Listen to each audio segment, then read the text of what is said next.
তোমরা কখনো এত কাছে থেকে ভাল্লুক দেখেছো কি? এক হাতেরও দূরত্ব ছিল না আমার থেকে ওর। কলকাতা পার্ক স্ট্রিটে আজকে যা পরিমাণে ভিড় হয়েছে তাতে আর কিছু বলার নেই। তার থেকে বরঞ্চ আমরা আমাদের নিজেদেরই শহরেই ঘোরাঘুরি করি। সবুজ গাছপালা পেরিয়ে চলে গেলাম একটা অচেনা জায়গায়।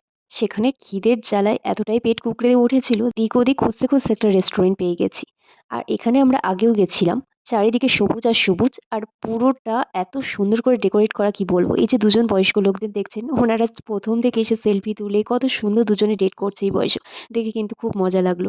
আর আমাদের খাবারগুলো চলে এসেছে, আর খাবার পেলে তো আমি অন্য কোনো দিকে তাকাই না। এরপরে চলে গেলাম ডিয়ার পার্কে। সেখানে গিয়ে প্রথমেই দেখা পেলাম ভাল্লুক রাজে। আমি প্রথম আপসেট ছিল বটে, বাট তারপরে কিন্তু একদম কাছাকাছি চলে এসেছিল, মনে হচ্ছিল হামলে খেয়ে নেবে। খুব মজা পেয়েছিল এতজনের চিৎকার। কিন্তু অলরেডি বড় ব্লগ ছেড়ে দিয়েছি, তোমরা দেখতে পারো, এই শর্টসের নিচে দেওয়া থাকবে। ডিয়ার পার্কে এসে ডিয়ারই যদি না দেখি তাহলে আর কি হবে। এত রাশি রাশি হরিণের মধ্যে নিজেকেও মনে হচ্ছিল যেন একদম সোনার হরিণ। নিজের মা বাবাকে ছেড়ে এই পুচকিটা এতটা জোরে হাঁটতে শুরু করেছিল, ভেবেছিল পেছনে আছে, দেখে যে কেউ নেই, অমনি দৌড় দিয়েছে।